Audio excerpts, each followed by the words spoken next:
bakwethu ukudibana uhlelo lwamaviki wonke buza iBhayibheli ukuphendule olamukela ngentokozo ngumfundisi uS Ndlovu ngihamba lempofu ezimbili uOB lo CK zathi basamukele. Siyabonga mfundisi, salibonani balaleli, siyahlangana njalo uhlelo lwethu lwamaviki wonke buza iBhayibheli ukuphendule lapho imibuzo yethu yonke esilayo ephendulwa leBhayibheli ngokwalo okhuluma ngumfundisi uMpofu CK. Salibonani balaleli, kuyintokozo njalo uba sihlangane kuleli iviki lapho esikholisa khona ndawonye ukufunda ilizwi likaThixo. Sengathi ke uNkulunkulu angasiphathisa sichasisele leli lizwi asiphe ukuzwisisa lamandla ukubana siliphile ngumfundisi uOB Mpofu. Siyabonga abafundisi, siyabonga abalaleli. Ithini singene kuhlelo lwethu kusifundo salamhlanje sikhangela indaba yokwahlulela, ikakhulu kwahlulela okucubungulayo. Baza kuchasisa abafundisi basiya phambili ukuthi sikhuluma ngani lapho, kodwa indaba eqhakathekileyo kakhulu engithanda ukuthi sonke silandele eduze ukuze sizwisise kakuhle. Sizaqala kakhulu kumfundisi uOB ukuthi asendlalele ukuthi sikhuluma ngani nxa sikhuluma ngalokho kwahlulela. Siyabonga. Mhlawumbe singaqalisela evikini elidlulileyo. Besikhangela okuthiwa lusuku lokubuyisana. Usuku lokubuyisana ngolunye ke lwezinkonzo ezazisenziwa kuThebanikeli. Saveza ukuthi inkonzo le yayisenziwa kanye ngomnyaka. Ngosuku lwechumi ngenyanga yesikhombisa. Lapho umpristi omkhulu ayengena kanye endaweni engcwele kanye ngomnyaka. So ke kulezinto ezintathu engizafisa ukuthi ngizikhumbuze abalaleli esike sazithinta. Owakuqala ukuthi ngosuku lokubuyisana uNkulunkulu wayethethelela izono ezivunyiweyo kuphela. Abangavumanga izono babe sifa. Ngowakuqala khona okuqhathekileyo. So usuku lokubuyisana lwalungisa indaba yezono ezivunyiweyo kuphela. Okwesibili, nxa izono zasezivunyiwe kwakuthathu Azazeli asuswe esephiwe izono zabantu ahanjiswe enkangala, esakuvezayo ukuthi kumelele uSathane ozaphiwa izono zabantu ngemva kokuvalwa komusa. uAzazeli angaphuma ahambe lezo lezana. Okwesithathu okuqhathekileyo ukuthi ko-Israyeli kwakusala kungasela sono. Isono sesisusiwe, abantu sebemunye loNkulunkulu. Yisikhumbuzo lesi esevikini eliphelileyo. Engxenye ngamafitshane mfundisi ukuthi uchaza ukuthi uAzazeli kuyabanye baqala ukusizwa. Siyabakhutheza eviki ephelileyo. Siyabonga. Saveza ukubana uAzazeli ngenye yezimbuzi ezimbili okwakuchaya ngazo inkatho ngosuku lokubuyisana. Imbuzi yayiwela inkatho yenkosi yiyo yayisiba ngumhlatshelo okuthiwa imbuzi yenkosi. uAzazeli ke waye imbuzi emelele uSathane. Wayengasombuzi yomhlatshelo, kodwa imbuzi eyayiphiwa izono zabantu okungumfuziselo ukuthi ekucineni kwakho konke uSathane uzaphiwa izono zabantu bonke ngoba enguye umsunguli wesono. Njalo ongumnikazi wazo. Yona yayithathwa indoda eqinile ihambe layo. Yayingabulawa ke imbuzi yayiphiwa izono zabantu ihambe iyethiwa enkangala iyefela khona. So yiyo ke le okuthiwa imbuzi kaAzazeli. Hayi kuyacaca mfundisi. So singaqhubeka lapha ngokuthi sinanzelele lokho. Usuku lokubuyisana lolu saveza ukuthi kwakulusuku futhi lokwahlulela. So ngosuku lokubuyisana lapha siyathola ukuthi izigaba zonke zokwahlulela ezintathu eBhayibhelini ziyavezwa ngosuku lokubuyisana. So isigaba sakuqala esivezwa lapha isigaba lesi esikhuluma ngase emavikini la ukuthiwa ikwahlulela kokucubungulisisa. Ukwahlulela kokuhlolisisa okuthiwa investigative judgment. Siyibona njani, siyifunda njani lapha ngosuku lokubuyisana? Ngizafunda lapha kuPetro oqala ngo4 ivesi ngeka 17. iBhayibheli ithi yona manje sekuyisikhathi sokuba ukwahlulela kuqale endlini kaNkulunkulu. Njalo nxa kuqala ngathi siza kuba njani isiphetho salabo abangalaleliyo ivangeli likaNkulunkulu. So uPetro lapho sifundisana uthi yena uNkulunkulu nxa esahlulela uqala endlini yakhe. Uqala ngokwahlulela abantu abasendlini yakhe. So sifundane ngosuku lokubuyisana lapha uNkulunkulu waye elungisa izono ezivunywe ngabantu. So abafundi beBhayibheli ke bayavumelana ukuthi indaba leyo yokulungiswa kwezono ezivunywe ngabantu isivezela ukuthi nxa uNkulunkulu esahlulela ukwahlulela lokhu kokuhlolisisa uqala endlini yakhe. ngezindlela uqala ngabantu abakwazi ivangeli omunye umlobo kubeka ngokuthi uqala ngabantu asebeke babiza igama lika Jesu ngoba abantu asebeke bavuma izono zabo kuJesu yibo kuqala ngabo lapha nxa uNkulunkulu enjani esahlulela so indaba yokwahlulela kokuhlolisisa yikwahlulelwa kwabantu abake babiza igama lika Jesu kumbe ngithi mina abantu abazithi bangamaKristu abantu asebeke bavuma ukuthi uJesu yinkosi lomsindi so kwahlulela lokho kuqala ngabo kuqala endlini kaNkulunkulu enxa singabaniki indima namfundisi kuzabanceda nguPetro waqala ngo4 ivesi ngu17 lo Daniel ngu7 ivesi ngelika 10 usiya ku14 ungakadluli mfundisi labantu khathesi abathi bona hayi ukukhona ukuthi siyahlulelwa kusitshiya anxa sizabuya kikho kuba tshiya bengana baqinisekanga engesizakhuluma ngakho phambili siza kuthinta ngoba kukhona lapho esizathinta khona ukuthi ukwahlulela lokhu zindaba ezinhle kulabo abakholwayo siza kuchasa ukuthi unyenxa yani sithi zindaba ezinhle wathi sibeke isidikiselo le siyabo mfundisi sikhe sincedise ngembuzi kaAzazeli sekuyiqamba umfundisi ophila ukuthi yayimelene le imbuzi yayihanjiswe egangeni kutshoni kithi ngiyabonga mfundisi wami njengoba na ke eke wakuthinta lapha umfundisi uMpofu ukuthi imbuzi kaAzazeli leyi yayimele uSathane oza kuphiwa izono zabantu ezivunyiweyo ibisisiya egangeni lapho yayiza kufela khona kodwa ke lapha ngifisa ukuthi nxa ngiqhubekela phambili lapha ngifunde incwadi yabaseKorinte baqala ngo6 ivesi lesibili lelesithathu kwabaseKorinte baqala ngo6 ivesi ngelesibili lelesithathu ithona ke kalazi yini ukuthi abangcwele baza kuthonisisa umhlaba na uba umhlaba uza kuthonisiswa yini kalifanele ukuthonisisa amacala amancinyane na kalazi yini ukuthi thina siza kuthonisisa izithunywa na pho kungalahlula kanjani ukuthonisisa izindaba zalokhu kusila na ngamanye amazwi nxa sikhangele lalana indaba kaAzazeli sinanzelela ukuthi lapha sesikhangele ukwahlulelwa okuza kwenziwa ngabangcwele sebesezulwini okweminyaka eyinkulungwane ngemva kokubana ke uJesu esebuyile okwesibili wabathatha waya labo ekhaya ezulwini kulapho ke abazabe bekhangela ke ukuthi ubani ukhona bebe sebetshengisa ukuthi ukhona ongekhoyo batshengisa ukuthi kungane engekhoyo so ngolimi lwemzini ke leyi sithi thina i-review judgment ukuhlolisisa ukuthi ukwahlulela lokho okwenziweyo kwenziwe kuhle yini kwenziwe kahle yini so kuzabe kusenziwa ngabangcwele ngeminyaka eyinkulungwane besezulwini uJesu engakezi okwesithathu labangcwele ukuthi baze ufaka umuzi wabo iJerusalem elitsha lapha emhlabeni enxa imfundiso ngathi usincedise khona lapho ukuthi angithi uNkulunkulu uyabe seqedile ngaleso sikhathi ongcwele uyabe vele esengosindisiweyo so ngizama ukuthi kwenzelwa obani kwenzelwa thina ngithi kusuthisa thina kwenzelwa thina esiyabe sisindisiwe ukusuthisa thina ukuthi sazi ukuthi ukwahlulela kukaNkulunkulu kungcwele kuphelele akulaphutha angazi nxa sizabuya kikho phambili sesiza ukuthi kwesikhathi umunye wazo wathena kulabantu oducanga ukuthi uzababona ezulwini uzababona benjani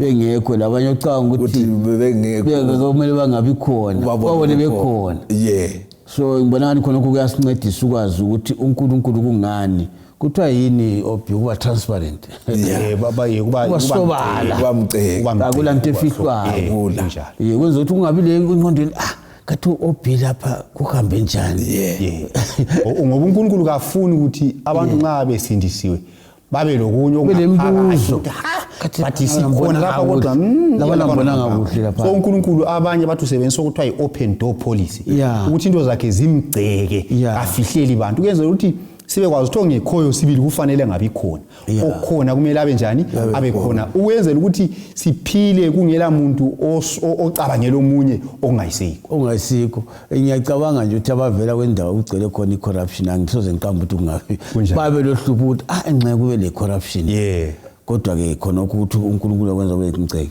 usuqedile mfundisi kodwa khona futhi kuyasikhuthaza mfundisi ukuthi akula ndaba ukuthi uphila impilo enjani ungalungisa kuphela njengoba ke usuku lokubuyisana kwakulusuku lokuvuma ungalungisa lawo sabakhona ekhaya ezulwini lami ngibe khona ekhaya ezulwini engayimfundisi ungathi uzalungiswa kubenzima yikuvuma mfundisi uthi ngisona angazi kunzima ngaphi akula nto enzima siyabonga mfundisi Obi sincedise ngendaba yona le yokususwa kwesono phakathi kwabantwana bakaNkulunkulu siyabonga so sesibonile lapho ukuthi okwakuqala okuvezwa ngosuku lokubuyisana sekuvezwa isigaba sakuqala sokwahlulela esithethina ukwahlulela kokuhlolisisa investigative judgment okuvezwa yikuvunywa kwezono zabantu then okwesibili sesibonile ukuthi ukuhanjiswa kwaAzazeli egangeni kuhambelana le review judgment isigaba sesibili sibese siye esigabeni sesithathu futhi esivezwa ku Day of Atonement isigaba esesithathu ngesokuthi nxa uAzazeli wayesehanjisiwe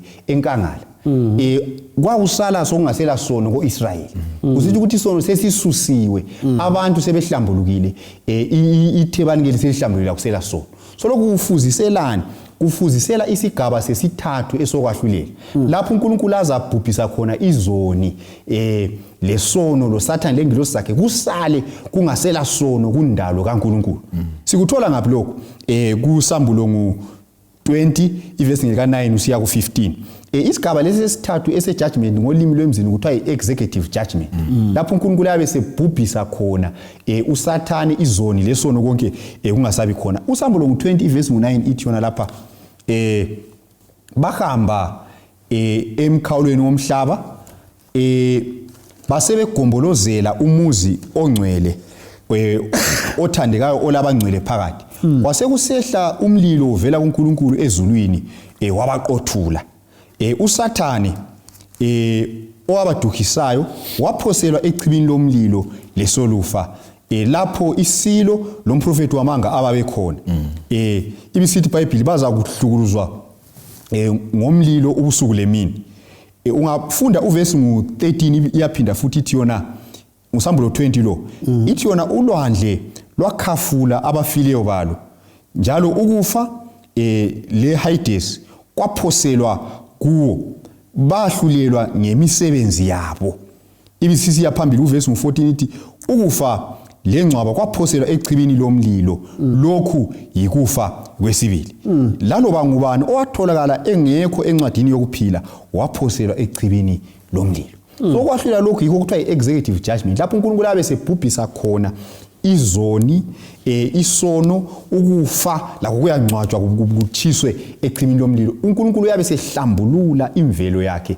esekhipha isono so ngemva kwalokho kwahlulela kuyakusala sokulabantu abalungileyo kuphela izoni lesono kuyabe kungasekho yikho ke okwakuvezwa ukuthi ikamela koIsrayeli ngosuku lokubuyisana lalisala selihlambulukile uAzazeli esesisusiwe esehanjiswe enkangala kusithi ukuthi uNkulunkulu wayeveza ukuthi kulesikhathi lapho engizakususa khona isono lezoni ngibhubhise kusale sokuhlambulukile konke isono singasekho mfundisi singakasikhutshisa bo CK indaba leyo ikhulumayo isitshengisa kangakanani ukuthi uNkulunkulu isono ufuna ukusiqeda siphele dududu singaphindi sibe khona siyabonga so yikho ke esikubonayo lapha kakhulu okuvezwa kakhulu ngendaba yokwahlulela lokho esikhuluma ngakho ukuthi sikhumbula ukuthi siqalise ekuqaliseni sathi thina umuntu uyabuya lesono ezosivuma isono sithathe emuntwini kuchela igazi singene kuthebanikele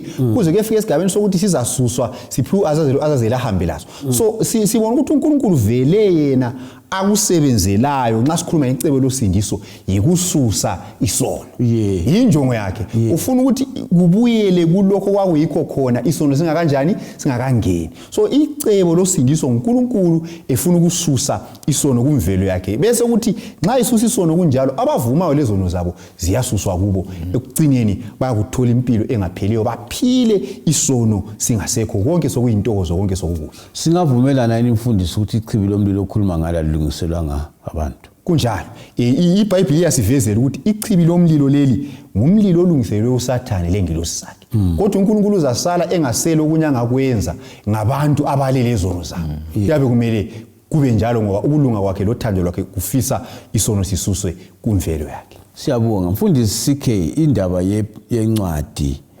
yokuphila kwayithinta lapho ophi ukuthi kule ncwadi okulamagama khona kule ngoma zehlelo subhalisile yini igama lakho encwadini yokuphila kubhaliswa ngapi mfundisi kubhaliswa kuwe? Siyabonga mfundisi wami. Ukwahlulela lokho esikhuluma ngakho kokuhlolisisa lokho. Kule ncwadi ezisetshenziswayo. Enye izincwadi zakhona iyona le incwadi yokuphila esikhuluma ngayo. eBhayibhelini ke lapha siyithola emabhukwini alandelayo kuLuka ngo10 ivesi ngelika 20, la kuDaniel ngo12 ivesi lesi3, la kuSambulo ngo21 ivesi ngelika 27, la sencwadini abaseFilipi ngo4 ivesi ngelika 3.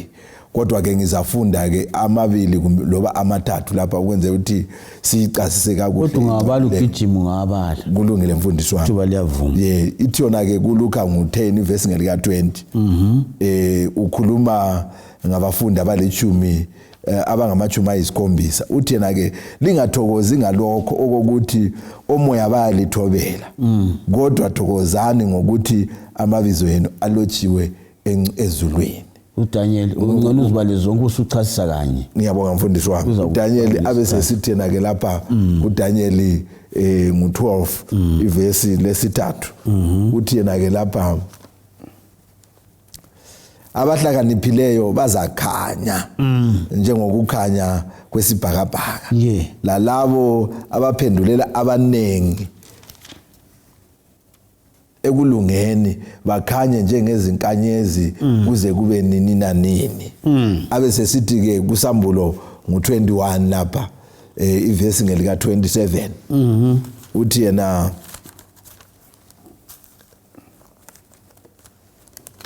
ivesi ngelika 27 uSambulo ngo21, kodwa akakusoze kwangena lutho olungcolisayo kuwo kanye loyedwa owenza amanyala lenkohliso kuphela abalotshiweyo encwadini yokuphila yewondlu. Singananzelela lawa lezi izigaba ezintathu esizifundileyo lapha uLuka loDaniel loSambulo ziyasitshela ukuthi abantu abazasindiswa yilabo abalamabizo alotshiweyo encwadini yokuphila. Labo abazasindiswa ngabanjani uDaniel uhlowa kubeka kwacaca. Uqalise ngalo uJesu ukuthi okumele siziqenye ngakho ayisikuthi omoya ababi bayasithobela, kodwa ukuthi amabizo ethu alotshiwe yini encwadini yokuphila.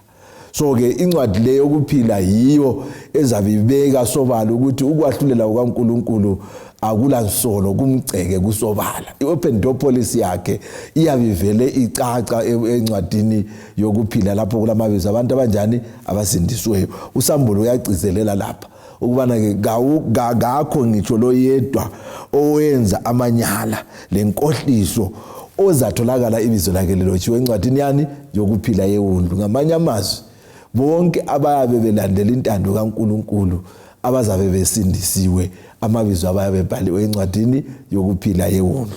Yincwadi yakuqala le esiyibonayo encedisa ukuthi sibone ukuthi abangcwele abasindisiweyo yilaba. Mfundisi isikhathi siyahamba kodwa ke bengifisa ukuthi ngamafitshane usincedise ngoba omunye umuntu uyezwa incwadi yokuphila. Ngoba nxa kuthiwa kuyabhaliswa la abantu bafuna ukwazi ukubhaliswa. Nxa kuyinto eqhakathekileyo abayiqhakathekisayo ngiyaqonda ngaphuze ngiyebhala. Siyabonga mfundisi wami. So ngifuna ukuthi olaleliyo khathesi nxa ngathi aqonde ngaphi uzayibhala kube lula. Uyabona ngithi into enzima kumele uhudule ilitshe, kumele uthayelele phansi ukuze ibizo lakho libhale encwadini yokuphila okhuluma ngayo. Kuyini okudingekalayo? Mbani obhalayo? Siyabonga mfundisi wami. Okwakuqala okumele sikwenze ukuthi sonke samukele uJesu njengenkosi lomsindisi. Ungamukela uJesu njengenkosi lomsindisi ube lilunga lebandla.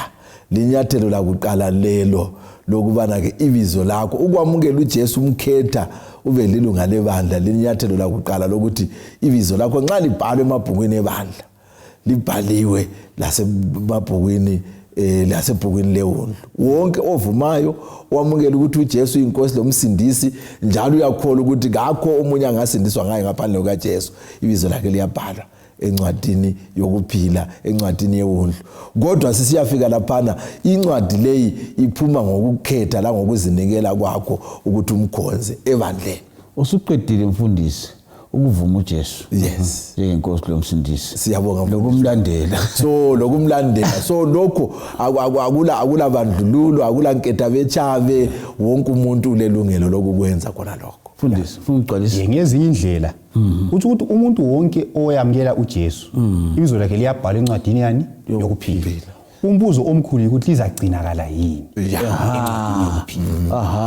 Umbuzo omkhulu wona. Angithi mfundisi ngakayikhatshana sifike ezikolo sasibhalwa lana into okuthiwa iregister ngalokho kube la amateacher kunjalo ukuthi akubizwa present asifukuma angazi lokho bekwenza abantwana bayakwenza mfundisi kudala osithi ungalova insuku ezithile ibizo lakho lihle likhitshwe kuregister. Ngiyabona lokho kunjalo kunjalo so kusitsho ukuthi ibizo lami lingabhalwa encwadini yokuphila akutsho ukuthi sengathi ngizihambe kulabanye abalenkolo yokuthi ungavela usindiswe susindisiwe ukusindiswa kuyenzakala nxa ngikhetha uJesu kodwa kumele ngihlale ngixhumane lo Jesu kempilo yami yonke njengoba umntwana wesikolo kumele abe khona kunjalo awungeke uthi sensiyabhalisa esikolo ngibuyele ngikhaya uhambe kwelisa inkomo zami akusavumi so kunjalo so kumele ukuxhumana lo Jesu kube yinto yansuku zonke ngize ngiyeke kufa nxa ngizafa uJesu engakafiki uJesu azafike nxa yangithola nginjani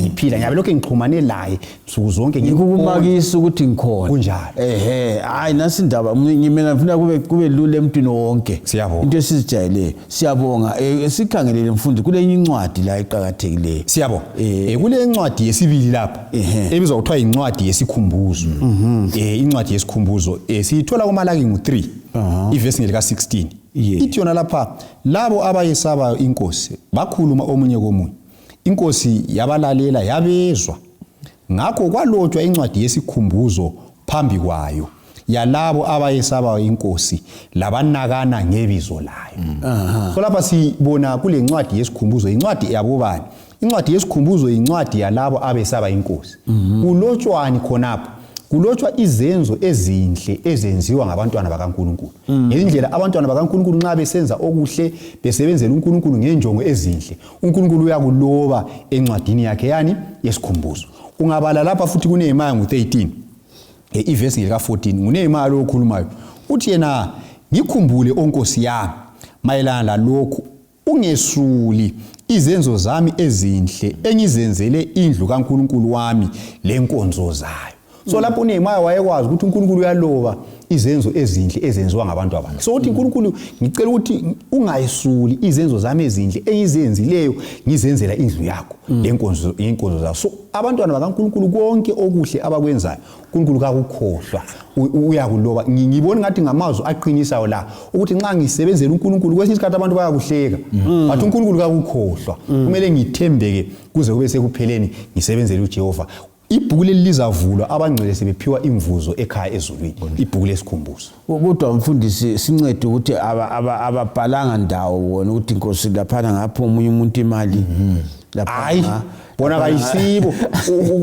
ezikhathini ungabona wena sokungobhalayo injongo zakho injongo yakho ibhuku obhalayo uNkulunkulu ngoba nguye umahluleli okwazi injongo zeqiniso zabantu lokuthi mfundisi anti kuMateyu 25 futhi ngangilambile bathi sakubona ngaphi kuthi bona kabakwazi kunjalo kabakwazi ukuthi benzeni kwaziwa uNkulunkulu mfundisi sikhe ngasi kusabanga ukuthi sigqibe incwadi yesithathu lapho ngencwadi yani esikhuluma ngayo siyabonga mfundisi wami incwadi ke yesithathu lapha sithola encwadini kaMtshumayeli ngo-12 ivesi ngelika 13 nelika 14 uyagcizelela futhi la kuMateyu ngo-12 ivesi ngelika 36 delika 37 ngizafunda lapha kumtshumayeli ngo12 ivesi ngelika 13 no 14 ithi yona ke nanko ukuphela kwendaba usuyizwile yonke mesabe uNkulunkulu ulalele imilayo yakhe ngakukho okwedlula lokho emuntwini ngoba uNkulunkulu uza kwahlulela konke esikwenzayo layo yonke imfihlo okuhle lokubi abese sithena ke kuMateyu lapha futhi phose ngamazwi aphose ahambelane lakhona lokho kuMateyu ngo12 ivesi lika 36 kumele sithi ngamafitshane lika 37 uthi yena ke ngithi kini amazwi wonke ayize abawakhulumayo abantu baza kuziphendulela ngawo ngosuku lokuthonisiswa ngoba ngamazwi akho uzakukhululwa nangamazwi akho uzakulahlwa. So, ngakho ke lapha incwadi yesithathu esiyibonayo incwadi esingayibiza ngolimi lomzini sithi i-record of sins incwadi ebhalwe ububi bonke esibenzayo ububi lobu bonke esibenzayo sibuzwile ukuthi kwesinye isikhathi ngamazwi esiwakhulumayo kuyatshengisa ukuthi wena ungumuntu onjani ngenxa yamazwi owakhulumayo.